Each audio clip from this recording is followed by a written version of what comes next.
जय हिंद साथियों, आप सभी का स्वागत करता हूं मैं अपने चैनल बेस्ट स्टडी जीके में।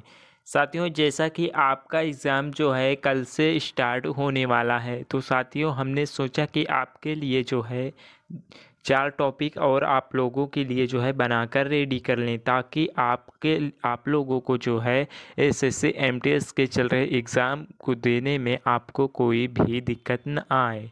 तो साथियों हमने इसीलिए आप लोगों के लिए ये जो है महत्वपूर्ण टॉपिक्स हैं, प्रमुख मंदिर और युद्ध, अनुच्छेद और लेखन और किताब, इन टॉपिकों को हमने आज डिस्कस करा दिया है। तो साथियों आप लोग हमारी पिछली वीडियो भी देखकर जाइएगा आप लोग एग्ज़ाम देने के लिए, क्योंकि पिछली वीडियो भी आप लोगों के लिए टॉपिक वाइज वीडियो बनाई गई है। तो साथियों आप लोग जाकर पिछली वीडियो को भी चैनल पर विज़िट करके जो है देख सकते हैं। तो साथियों अगर चैनल पर पहली बार विज़िट करिएगा तो चैनल को सब्सक्राइब कर लेना, और हमारे द्वारा जितनी भी डाली जाएगी वीडियो तक आप तक तुरंत पहुंचेगी। तो साथियों वीडियो को लाइक भी कर देना। साथियों ये 60+ क्वेश्चन है साथियों, 60 से ज़्यादा ही क्वेश्चन हम डालते हैं, 55 से 60 क्वेश्चन से ऊपर ही रहता है ये क्वेश्चन हमारे। तो साथियों चलिए क्वेश्चन को बिना देरी किए स्टार्ट करते हैं। तो साथियों जैसा कि आपका जो है 5 से 6 दिनों के बाद जो है कल, मतलब कल की डेट में 11 नवंबर की डेट में जो है आपका फिर से स्टार्ट होने वाला है एसएससी एमटीएस का एग्ज़ाम, जो कि 11 से 14 नवंबर के बीच जिन किन्हीं छात्रों का भी एग्ज़ाम है वो छात्र हमारी इस वीडियो को और इससे पीछे वाली 5 से 6 वीडियो को बेहतरीन तरीके से देखकर यदि वो एग्ज़ाम देने जाता है तो मेरी बात मानिए साथियों, आपका एग्ज़ाम एकदम सफल होने वाला है। तो साथियों जीके जीएस के जितने भी क्वेश्चन आते हैं, जिस भी टॉपिक से बनते हैं उन क्वेश्चन, उन टॉपिकों को हमने पूरी तरह से उसमें निचोड़ कर, मतलब कि सारे क्वेश्चनों को आपको प्रोवाइड करा दिया है उस वीडियो में। तो जाकर आप लोग पिछली वीडियो, हमारी टॉपिक वाइज वीडियो हैं, उनको जाकर आप लोग देख लीजिए। तो चलिए इस टॉपिक को हम भी स्टार्ट करते हैं। तो इस टॉपिक का जो है मतलब ये टॉपिक क्या है, तो ये टॉपिक महत्वपूर्ण मंदिर है। तो महत्वपूर्ण मंदिरों से हमने क्वेश्चन बहुत अच्छे अच्छे आप लोगों के लिए प्रोवाइड किए हैं। तो ये आज की वीडियो है, मतलब आज के डेट की 10 नवंबर की वीडियो है साथियों, जो आप तक पहुंचने वाली है। तो साथियों ये इसमें का पहला क्वेश्चन क्या है, तो हम इसको स्पीड से रिवाइज करवाएंगे क्योंकि हमारे पास ज़्यादा समय नहीं है साथियों। तो इसको चलिए हम स्टार्ट करते हैं। तो हमारा इसमें का पहला क्वेश्चन ये कह रहा है कि विरूपाक्षी मंदिर जो होता है, ये विरूपाक्षी मंदिर आप लोग जानते होंगे कि विरूपाक्षी मंदिर ये कहाँ पर स्थित है। तो इसको हम्पी भी कहा जाता है और ये कर्नाटक राज्य में स्थित है। हम्पी भी इसे कहा जाता है। हम्पी या तो एक मतलब शहर का भी नाम है और इस हम्पी भी मंदिर का एक भी नाम होता है। तो इसका राइट आंसर कर्नाटक हो जाएगा। नेक्स्ट क्या है कि विट्ठल मंदिर, इसका भी नाम आप लोग सुने होंगे शायद। तो विट्ठल मंदिर की बात करें तो ये भी हम्पी में कर्नाटक राज्य में वहीं पर स्थित है। नेक्स्ट क्वेश्चन ये है कि मीनाक्षी मंदिर कहाँ पर स्थित है। तो मीनाक्षी मंदिर की बात करें कि मुंदेरे जो है तमिलनाडु राज्य में यहाँ स्थित है। तो मुंदेरे इसका तमिलनाडु राज्य इसका राइट आंसर हो जाएगा। मुंदेरे मतलब एक शहर है, वहाँ पर ये तमिलनाडु एक राज्य है। तो तमिलनाडु राज्य के मुंदेरे शहर में यह स्थित है क्या, मीनाक्षी मंदिर।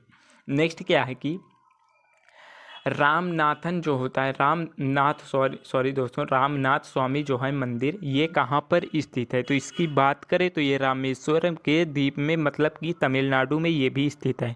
कहाँ पे, रामेश्वर द्वीप में। तो इसका राइट आंसर तमिलनाडु के रामेश्वर द्वीप बिल्कुल राइट आंसर हो जाएगा।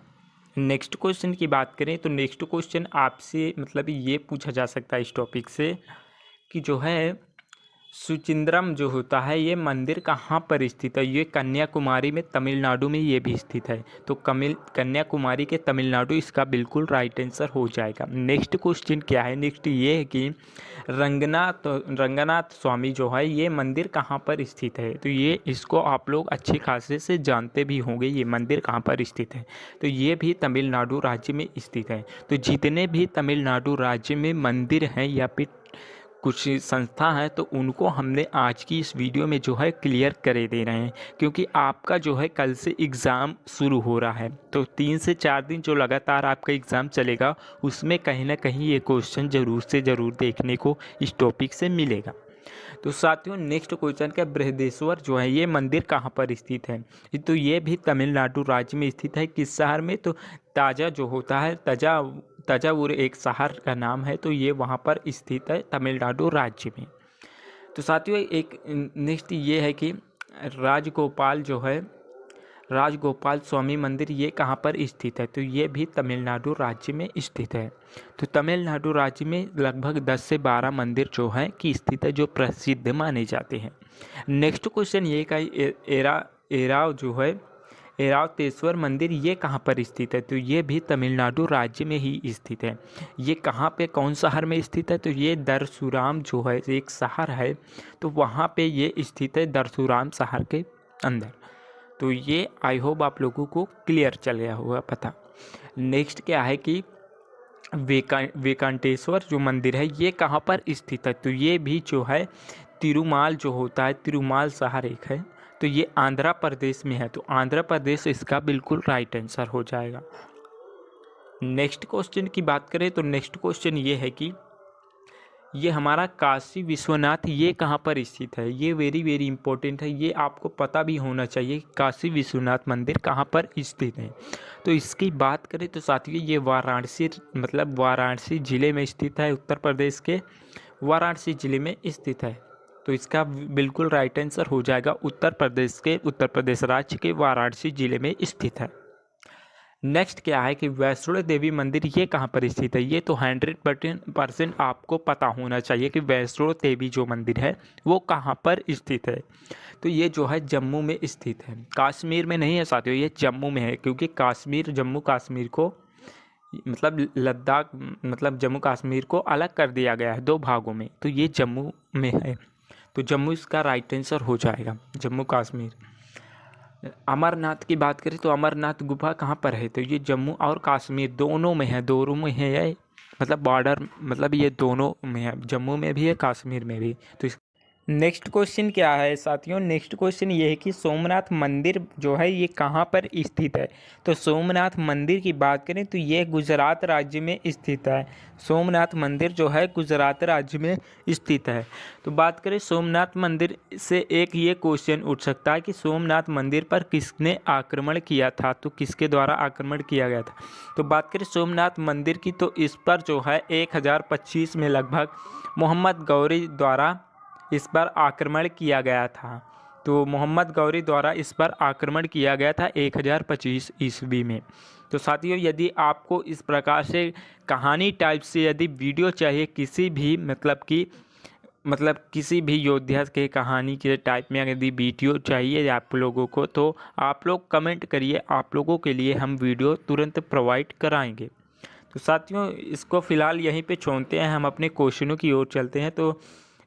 तो ये फैक्ट को भी आपको याद रखना है। तो इसमें का नेक्स्ट क्वेश्चन की बात करें तो नेक्स्ट क्वेश्चन ये है कि द्वारकाधीश मंदिर ये कहाँ पर स्थित है? तो द्वारका की बात करें तो ये भी गुजरात राज्य में स्थित है। तो गुजरात इसका बिल्कुल राइट आंसर हो जाएगा, तो गुजरात राइट आंसर होगा। नेक्स्ट क्या है कि शिरडी साईं बाबा मंदिर ये कहाँ पर स्थित है? तो शिरडी की बात करें तो शिरडी में ही यह स्थित है। शिरडी कहाँ पे है? तो ये महाराष्ट्र राज्य में है। तो शिरडी कहाँ पे है? महाराष्ट्र राज्य में है।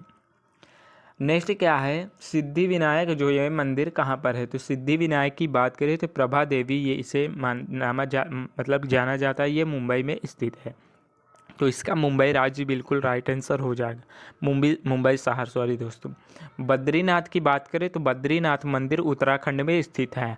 नेक्स्ट क्या है, केदारनाथ की बात करें तो ये गढ़वाल क्षेत्र में उत्तराखंड में यह स्थित है। केदारनाथ जो है और बद्रीनाथ ये दोनों अलग अलग है साथियों, आपको बिल्कुल भी मतलब कंफ्यूज नहीं होना, ये दोनों जो मंदिरें हैं ये अलग अलग हैं।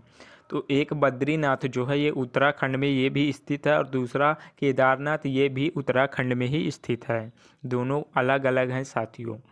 नेक्स्ट क्या है, नेक्स्ट यमुनोत्री की बात करें, यमुनोत्री मंदिर ये कहाँ पर स्थित है? तो यमुनोत्री की बात करें तो उत्तरकाशी में, उत्तराखंड में ये भी स्थित है। तो उत्तराखंड के जितने भी राज्य, मतलब जितने भी राज्य में प्रसिद्ध मंदिरें हैं उनको आज हम क्लियर करने वाले हैं इस वीडियो में। तो ये उत्तराखंड काशी में स्थित है। नेक्स्ट क्या है, गंगोत्री की बात करें तो गंगोत्री मंदिर उत्तराखंड काशी में ये भी स्थित है। तो तीनों यमुनोत्री, गंगोत्री और केदारनाथ ये सभी, और बद्रीनाथ ये सभी उत्तराखंड काशी में स्थित है। नेक्स्ट क्या है, कोणार्क जो है ये सूर्य मंदिर कहाँ पर स्थित है? कोणार्क जो है ये ओडिशा राज्य में स्थित है। ओडिशा राज्य इसका बिल्कुल राइट आंसर होगा।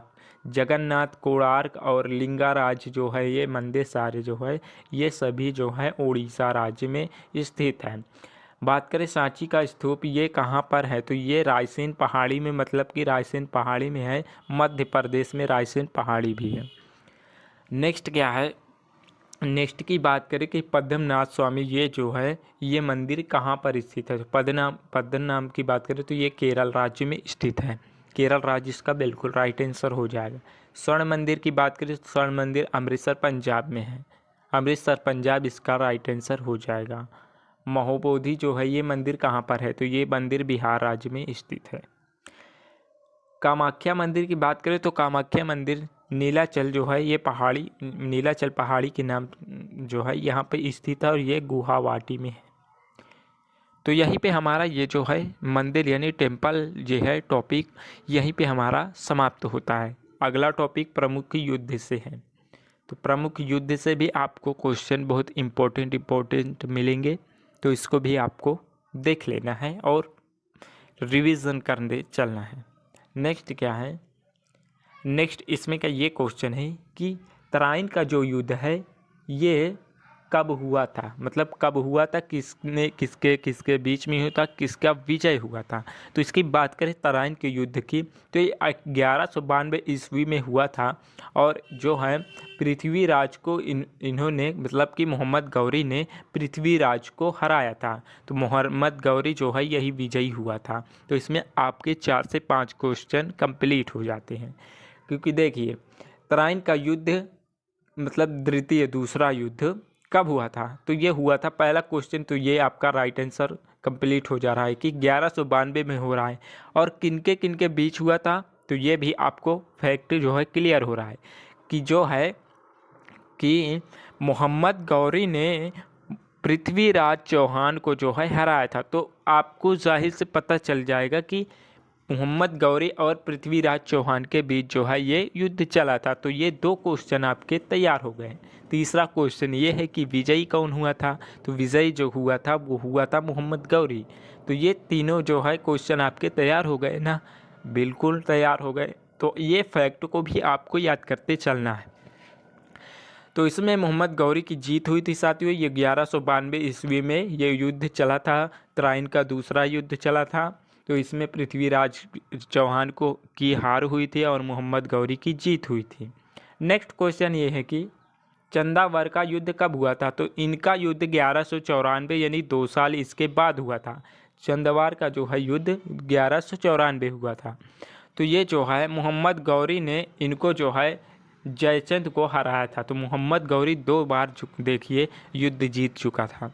तो इन्होंने जो है जयचंद को हरा दिया था।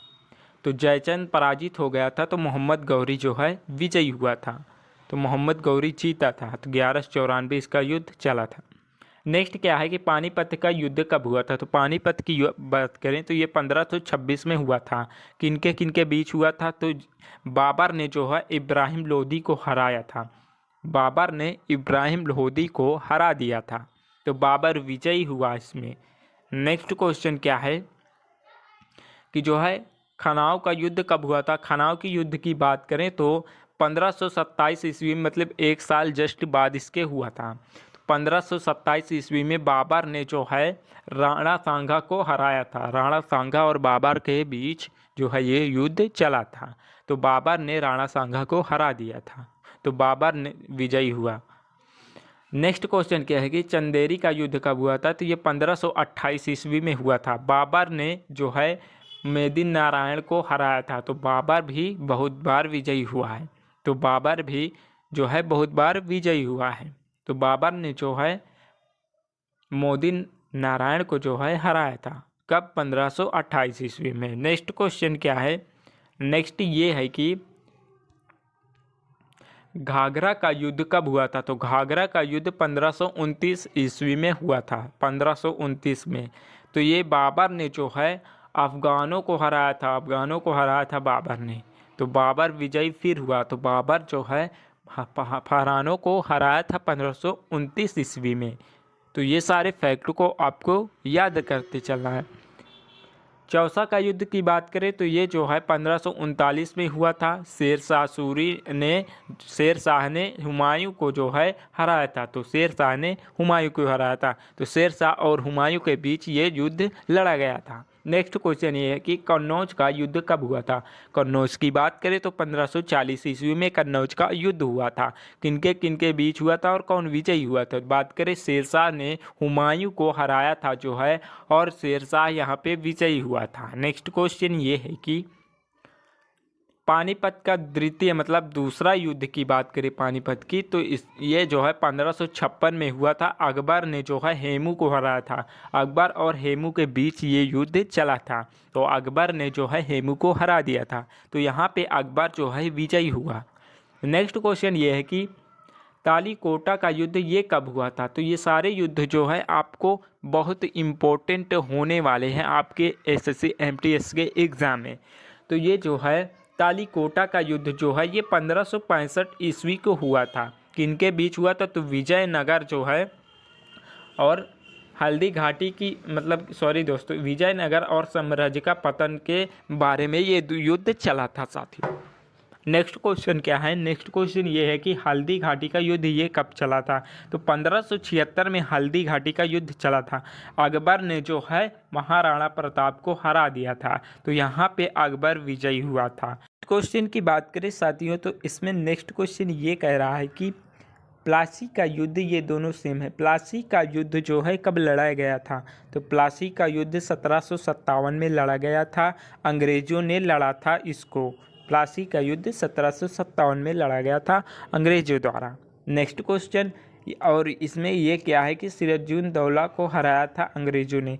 सिराजुद्दौला को अंग्रेजों ने हरा दिया था। तो यहाँ पे अंग्रेज जो है ये विजयी हो गए थे। नेक्स्ट क्वेश्चन क्या है कि वाड़ीवास का युद्ध ये कब हुआ था? तो ये युद्ध 1760 ईस्वी में हुआ था। फ्रांसीसियों की इसमें जीत हुई थी। तो नेक्स्ट क्वेश्चन क्या है कि पानीपत की तीसरा युद्ध की बात करें, तीसरा युद्ध ये 1761 ईस्वी में हुआ था। अहमद शाह जो है विजयी हुआ था और इसमें अब्दाली ने मराठों को हरा दिया था। अहमद शाह अब्दाली ने मराठों को हरा दिया था। तो अहमद शाह अब्दाली बिल्कुल इसमें जीत हुई थी इसका। नेक्स्ट क्वेश्चन क्या है कि बक्सर का युद्ध की बात करें तो बक्सर का युद्ध जो है 1764 में हुआ था। अंग्रेज़ों ने जो है मीर कासिम को हरा दिया था। तो अंग्रेज़ों ने मीर कासिम को बहुत बुरी तरीके से हराया था। तो यहाँ पे अंग्रेज़ जो है बिल्कुल जीत विजयी हुए थे। नेक्स्ट ये है कि रूहेला का युद्ध की बात करें तो 1773 ईस्वी में हुआ था। बात करें खुर्दा की युद्ध की तो 1795 में, जिसमें निज़ाम की विजयी मतलब निज़ाम की हार हो गई थी। नेक्स्ट क्वेश्चन, ट्राल्फनगर का युद्ध कब हुआ था? तो ट्राल्फनगर का युद्ध 21 अक्टूबर 1805 ईस्वी को हुआ था। बात करें इसमें इंग्लैंड जीत गया था और नेपोलियन देश जो है ये हार गया था। तो ये दोनों के बीच युद्ध चल गया था और इसमें जीत हुई थी इंग्लैंड की, जिसे हम ब्रिटेन के नाम से भी आज के दौर में जानते हैं। तो यहीं पे हमारा युद्ध जो है ये टॉपिक यहीं पे समाप्त होता है। अगला टॉपिक क्या है? अगला टॉपिक प्रमुख अनुच्छेद से है। ये भी क्वेश्चन बहुत इम्पोर्टेंट है। तो इसमें का पहला क्वेश्चन ये कह रहा है कि अनुच्छेद जो है पहला हमारा है, इसमें का क्या कह रहा है? तो इस संघ का नाम एवं क्षेत्र इसके लिए अनुच्छेद बना था। तो ये राइट आंसर हो जाएगा। नेक्स्ट क्वेश्चन की बात करें तो ये है अनुच्छेद संख्या 2, मतलब कि अनुच्छेद आर्टिकल 2 में क्या कहा गया है? तो इसमें ये कहा गया है कि नए राज्यों का गठन और मौजूदा राज्यों के क्षेत्रों में सीमाओं या नामों को परिवर्तन करना, ये कहा गया आर्टिकल 1 आर्टिकल 2 में। नेक्स्ट क्या है कि अनुच्छेद संख्या 13 में मतलब क्या कहा गया था?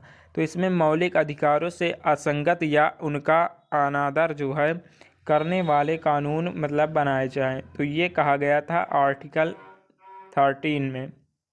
नेक्स्ट क्वेश्चन क्या है, नेक्स्ट मतलब कि आर्टिकल अनुच्छेद जिसे हम कहते हैं, आर्टिकल 14 में क्या कहा गया है, तो आर्टिकल 14 में कानून के समक्ष समानता का अधिकार, इसमें ये कहा गया है।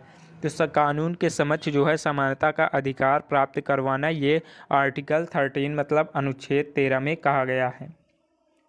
नेक्स्ट क्या है कि अनुच्छेद 16 में क्या कहा गया, तो अनुच्छेद 16 में ये कहा गया कि सार्वजनिक रोजगार के मामलों में अवसर की जो है समानता प्रदान करवाना।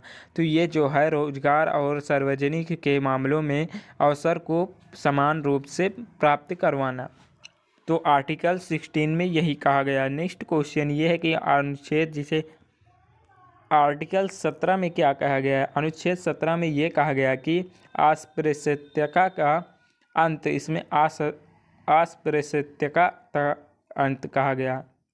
नेक्स्ट ये है कि आर्टिकल 19 में क्या कहा गया है, इसमें ये कहा गया कि बोलने की स्वतंत्रता आदि के संबंधित कुछ अधिकारों का संरक्षण, ये कहा गया है आर्टिकल 19 में। नेक्स्ट क्वेश्चन क्या है कि आर्टिकल अनुच्छेद संख्या 21 में क्या कहा गया है, इसमें यह कहा गया कि जीवन एवं व्यक्तिगत स्वतंत्रता की सुरक्षा, ये कहा गया है आर्टिकल 21 में।